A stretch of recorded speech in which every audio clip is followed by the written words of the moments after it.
jatuh cinta pada dunia sulap sejak remaja. Sosoknya kini dapat menciptakan keajaiban lewat trik-trik tangan yang begitu lihai dan cepat. Tidak berhenti sampai situ. Ia pun mulai mendatangkan keajaiban-keajaiban lain untuk kehidupan orang lain. Tentunya terutama keluarganya. Pesulap serba bisa yang juga pandai di bidang olahraga dan bisnis. Inilah dia, Romedal Aquino.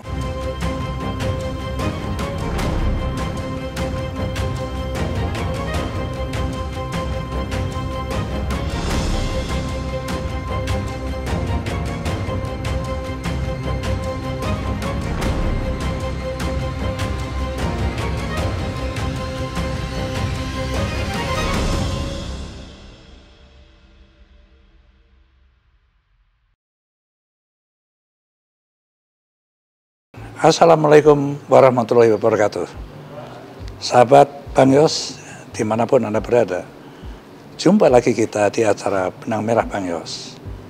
Selama ini ya, tamu-tamu saya artis, ya, komedian, pengusaha, tapi kali ini amat lain tamu saya.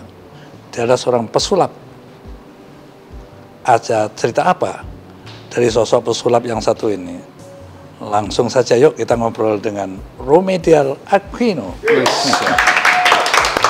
Apa kabar semuanya, sahabat Bang Yos? Bang Yos, saya kehormatan sekali nih bisa ngobrol di sini. Aku senang sekali Anda bisa hadir ya.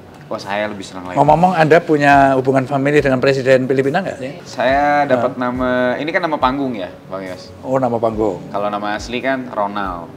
Nah, ini nama panggung dapatnya dari mimpi waktu itu ada orang tua suruh pakai nama Romedal Aquino. Saya rasa mungkin itu saudaranya Presiden Filipina yang ada di mimpi saya, Pak. Selamat ya.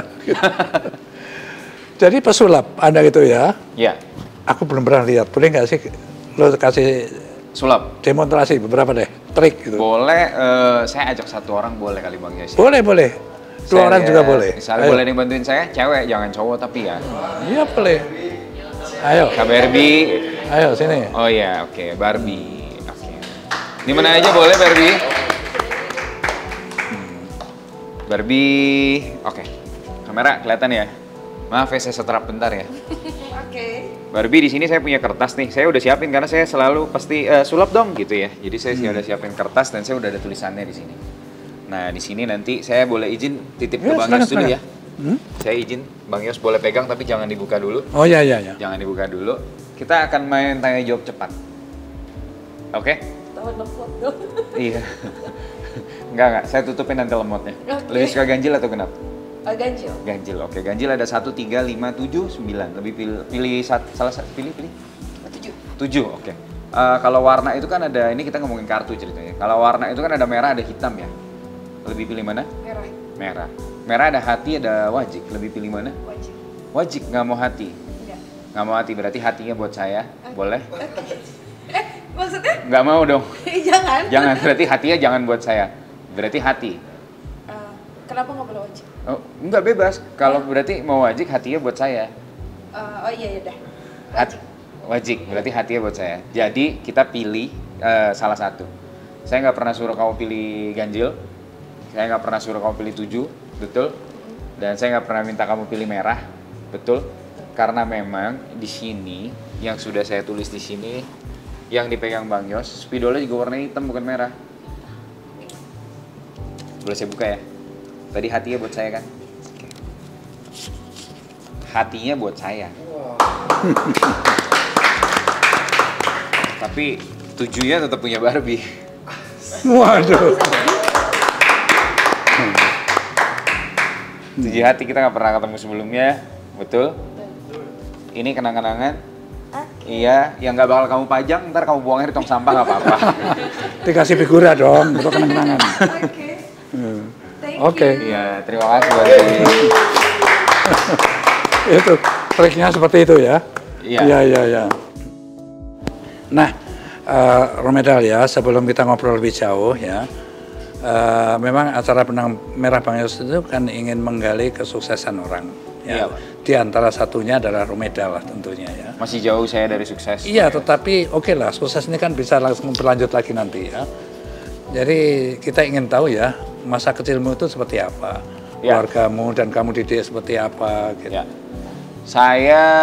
Masa kecil saya itu tumbuh besar numpang di keluarga orang tua saya dari ibu saya. Karena waktu umur saya 3,5 tahun, ibu saya menderita sakit gagal ginjal. Jadi dicangkok, kemudian si APD, cuci perut setiap hari, 1 hari bisa 5 kali, sampai akhirnya terakhir itu sampai almarhum hemodialisis atau cuci darah. Jadi saya terbiasa dari kecil itu memang terbiasa bekerja, terbiasa menutupi hal-hal yang mama nggak bisa lakukan. Jadi kayak masak buat mama di rumah, sehingga Kamu bisa masak? bisa Pak, bisa. Saya Dari rasa saya kecil? bisa buka restoran Chinese food sekarang.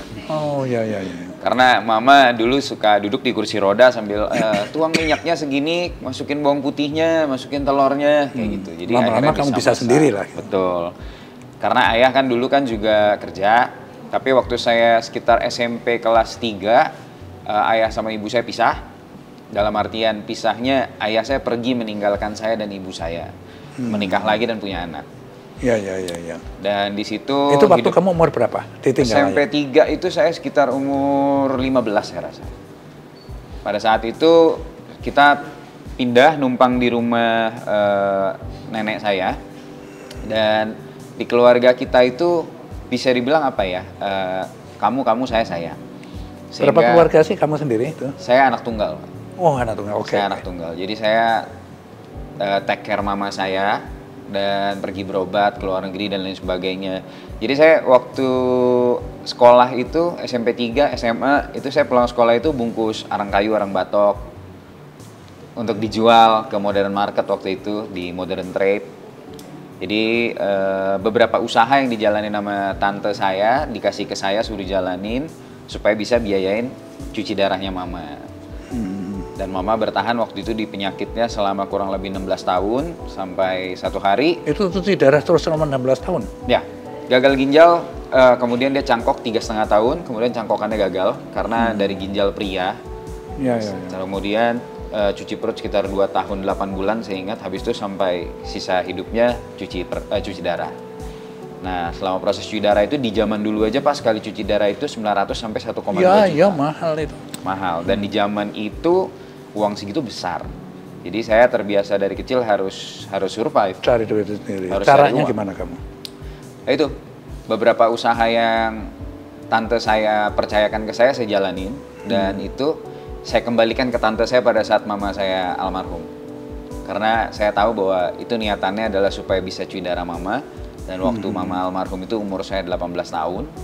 Jadi saya rasa saya udah waktunya untuk jadi dewasa dan hidup dari kaki saya sendiri. Sehingga usaha-usaha itu saya balikin. Saya dengar kamu juga melatih olahraga, Betul. basket, terus gitar, betul?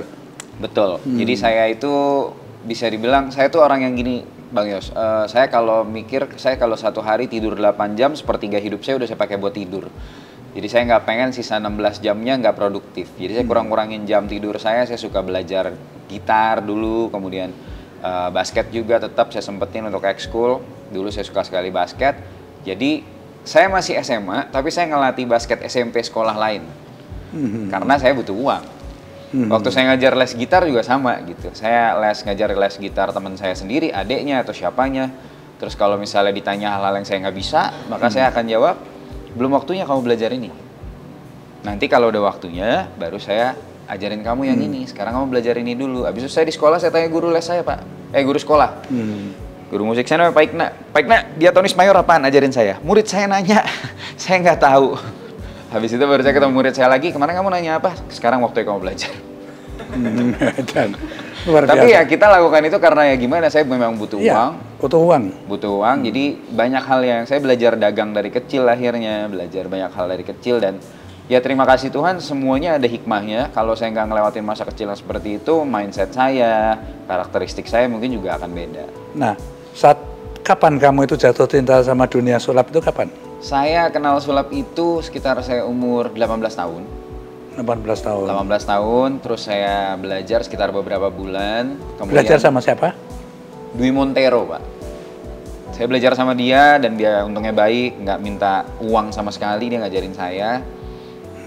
Akhirnya saya juara nasional sempat runner up, mewakilin Indonesia ke luar negeri juga. Di kejuaraan Asia ya? Iya, di kejuaraan Asia waktu itu masuk 10 besar, kemudian pulang Indonesia baru pintunya terbuka masuk di televisi. Cuma yang sayangnya adalah saya masuk televisi, diajak pencarian bakat pada saat 2 bulan sebelumnya ibu saya meninggal. Padahal itu adalah impiannya ibu saya untuk melihat anaknya waktu itu jadi artis masuk di TV.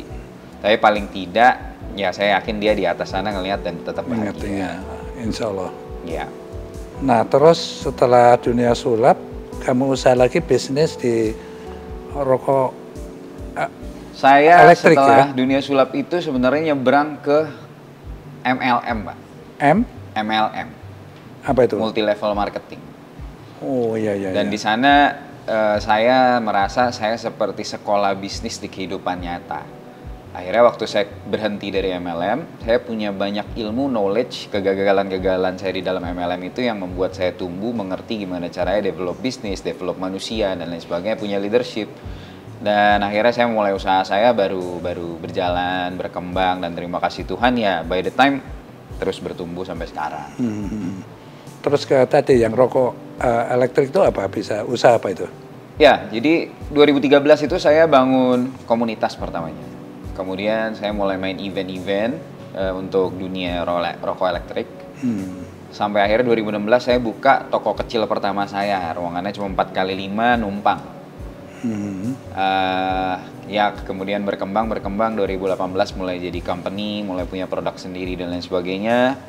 Sampai akhirnya ya terus berkembang, sekarang kita jadi produsen, kita punya beberapa pabrik, kita punya lini distribusi yang terima kasih Tuhan sangat baik, dan kita sudah memulai pintu ekspor untuk rokok elektrik karena kebetulan Indonesia punya SDM yang luar biasa juga dan ya, sumber daya alam yang luar biasa. Jadi terus kamu dapat award juga dari situ ya, dari rokok itu ya? Ya. Penghargaan apa namanya itu? Beberapa penghargaan seperti kayak best performance, best brand dan lain sebagainya di dunia rokok elektrik. Iya. Nah, kemudian dunia sulap ini kamu tinggalkan? Saya nggak ninggalin. Kamu fokus ke bisnis apa masih tetap sulap? Saya masih, cuman saya jarang ngambil job karena orientasinya bukan tentang uang yang saya dapat dari job gitu, bukan, tapi lebih ketika saya ingin nampilin sesuatu yang berbeda, maka saya ambil jobnya. Tapi kalau job-jobnya adalah job-job yang kalau saya kerjain saya cuma untuk kejar uang yang saya dapat, lebih cenderung saya nggak ambil. Jadi saya lebih nunggu momen dimana kalau saya punya permainan atau ini adalah karya saya yang baru dan punya kesempatan tampil, baru saya ambil. Jadi bukannya saya tinggalkan, cuma sekarang lebih memilih aja. Nah, bisnismu ya, Romendal ya, di media digital itu apa itu? Usaha apa itu? Seperti apa itu? Jadi media digital kita itu sebetulnya mewakili banyak. Kita punya konten-konten juga, kita punya news dan supporting event, official supporting media partner. Tapi di balik itu kita juga punya B2B dan B2G sebetulnya, seperti kartu nama digital, kemudian hologram authentication scratch untuk produk-produk. Sehingga salah satunya mungkin manfaatnya apa? Coba lu demonstrasikan apa sih? Ini salah satunya, ini NFC tag. Aku termasuk gaptek orangnya soalnya. Oh iya. Ya gimana misalnya? Jadi ini kartu nama itu digital. Kartu nama. Ya, selama ini kan kita sibuk dengan membuat mencetak kartu nama, kasih ke orang dan cenderung tidak dipakai, malah dibuang, hilang, dan gitu. pemborosan kertas sebenarnya. Pemborosan kertas. Ini apa lebihnya sekarang? Kelebihannya adalah kita cukup pakai satu kartu ini dan kita bisa pakai seumur hidup dengan data yang bisa kita update kapan aja, seperti main sosial media, dan kita tinggal scan barcode-nya atau kita tinggal tempel ke handphone kayak gini, langsung data kita keluar, itu kartu nama kita ditempelkan keluar. HP orang gitu, ya. Lalu orang itu tahu betul. data kita semua. Dia langsung bisa menerima data apa yang kita mau mereka punya, misalnya Instagram saya, nomor handphone saya, email saya, pekerjaan-pekerjaan, bisnis-bisnis saya, bisa di add to contact. Dan yang menariknya, kita misalnya pencet nih Instagram, langsung masuk ke dalam Instagramnya. Jadi langsung connect ke dalam aplikasi-aplikasinya. Jadi jelas hemat ini jadinya ya? Betul, hanya satu kartu bergaransi seumur hidup dan bisa dijadiin kompro, katalog, dan lain sebagainya.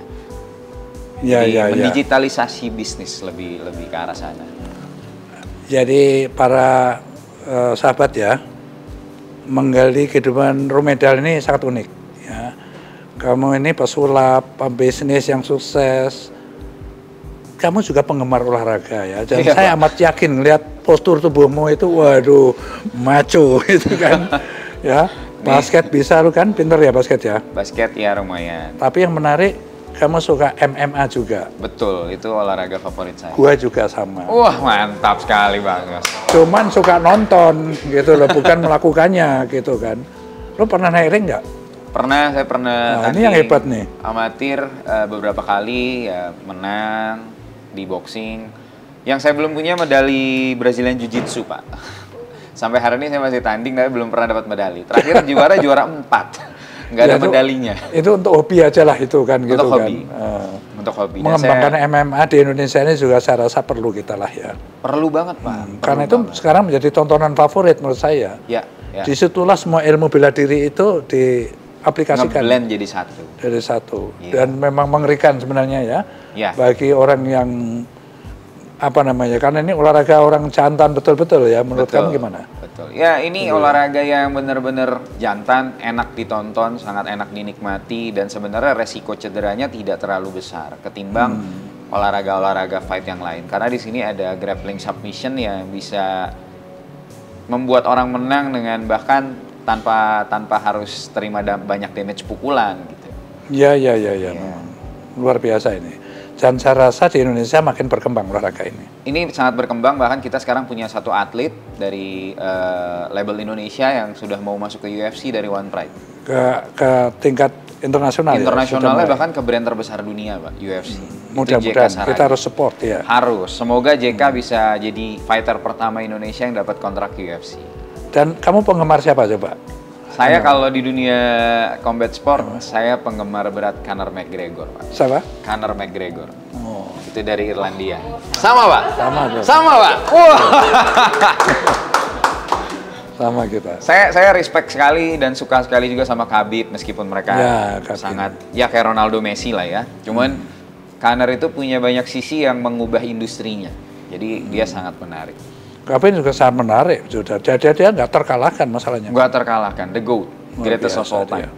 Pemberani dan Itu alien, Pak, saya bilang, Pak. triknya juga luar biasa. Itu alien. Bukan orang itu, itu alien.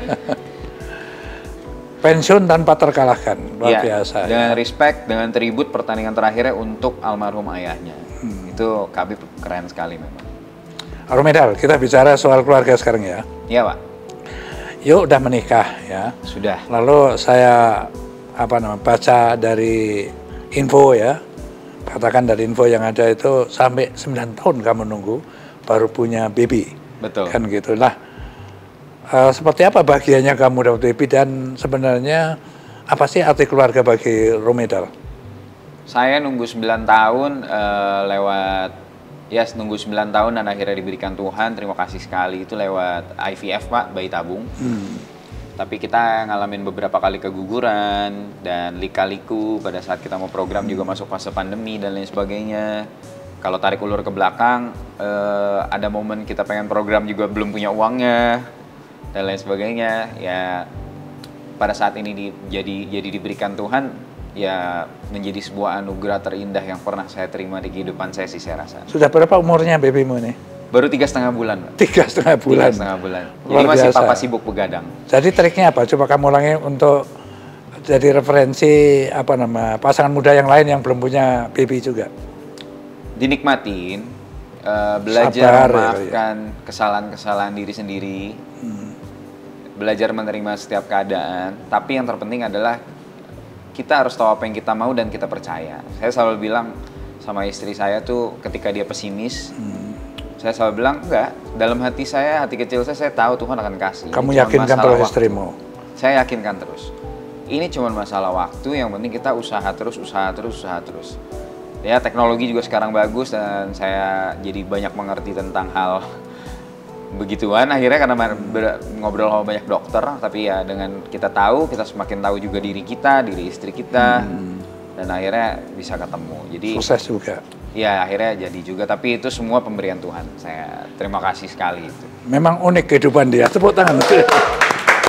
Ya, sukses di berbagai bidang gitu ya. Jadi Romedal, sekarang ceritain ya, dari kesimpulan perjalanan hidupmu, dari susah banget ya, ditinggal ibu, tinggal ayah juga, divorce gitu, lalu kamu berjuang sendiri, ikut tantenya, itu perjalanan yang nggak mudah. Ya, jadi, tapi kamu nggak menyerah, terus saja mencoba dan sampai seperti ini sekarang lah katakan. Trik apa saja yang bisa kamu simpulkan dari itu semua? Saya pikir adalah yang terpenting adalah terutama buat teman-teman yang anak-anak muda yang lagi berjuang juga, yang paling penting yang kadang kita lupa adalah kita tuh nggak tahu apa yang kita mau menurut saya, Pak. Jadi kita harus tahu dulu apa yang kita mau, kemudian kita afirmasi dan kita percaya bahwa itu adalah masa depan yang bisa kita capai. Terus jangan jadi komoditas, selalu jadi barometer. Sama lebihlah mengejar karya, value, kontribusi untuk nggak cuma bisnis dan usaha tapi juga buat industri dan negara. Jangan cuma ngejar uang, karena semakin kalian mengejar uang, semakin kalian tidak akan pernah kaya. Semakin kalian ngejar value, semakin kalian berkarya, uang akan mengikuti diri kalian karena diri kalian udah jadi magnetnya uang nanti. Kalau buat saya lebih begitu, Pak. Jadi value over money. Trik ini. Ya. Jadi jangan uang aja yang terpikir tidak ya. Iya. Kalau kita nafsu sama uang, jadinya kita berbeda. Selalu di dalam kotak kalau menurut saya. Yes, oke. Terima kasih, Romedal. Terima kasih, Bang Yos. Luar biasa. Terima kasih. Saya punya cerita yang hampir sama lah ya. Perjalanan saya juga susah waktu kecil. Sampai saya begini, saya nggak berhenti bersyukur kepada Allah ya. Bahwa saya diberikan nikmat seperti ini. Dan itu saya ceritakan dalam biografi, dalam buku. Dan itulah yang akan saya berikan kepada Romedal ya, sebuah buku biografi saya. Ini ada 2 buku. Ini saat saya lahir sampai saya jadi Panglima Kodam Jaya. Dan ini saat jadi gubernur. Coba tolong baca temanya apa nih? Gubernur DKI Jakarta di masa sulit era 5 presiden. Nah, jadi presidennya gonta ganti terus ya. Jadi itu artinya tidak baik-baik amat kondisi yang saya hadapi saat jadi presiden 10 tahun itu ya. Tetapi alhamdulillah bisa dilewati dengan aman lah gitu. Dan ini saya berikan kepada kamu. Terima kasih banyak. Terima kasih banyak, Bang Yos. Ini sangat berharga. Ini pasti jadi bahan pembelajaran baru buat saya. Oke. Satu lagi. Oh, masih ada lagi, Pak? Ada. Saya sering-sering kesini nih kalau gitu. Ini ya, Romedal, saya bikin museum. Dari museum itu intinya adalah biografi juga, tetapi dalam bentuk diorama gitu ya. Waktu kecil Sutioso seperti apa, waktu jadi Taruna Akademi Militer seperti apa, waktu jadi militer seperti apa, itu semua dan foto-fotonya gitu kan. Saya amat senang kalau kamu bisa datang dengan keluargamu, ya. Dan inilah apa namanya Museum Bang Yos. Mudah-mudahan ini, wah kalau kamu pakai pasti ganteng banget nih. Wah, gagah sekali. Ini. Gagah sekali Bang Yos. Top. Tapi saya pribadi jujur ya, bukan karena saya di sini sama Bang Yos ya, tapi saya waktu dengar Bang Yos memang inspirasional buat saya. Semua, terutama di Jakarta, hari ini kalau kita ngomong tentang monorail, subway dan lainnya, semua dimulai dari Transjakarta. Dan itu legacy yang akan selalu diingat. Dan idemu habis-habisan, Pak. Idemu habis-habisan. Waktu ide itu saya lontarkan. Jadi di situ adalah triknya, kuncinya seorang pemimpin ya. Pada saat dia yakin menyelesaikan masalah, jangan pernah mundur, apapun tekanannya. Dan sekarang Transjakarta menjadi primadona transportasi masyarakat Jakarta. Oke? Betul. Terima kasih. Terima kasih Bang Yos. Terima kasih. Sahabat Bang Yos, terima kasih sudah menyaksikan Benang Merah Bang Yos hari ini. Sampai bertemu di episode berikutnya. Assalamualaikum warahmatullahi wabarakatuh. Waalaikumsalam.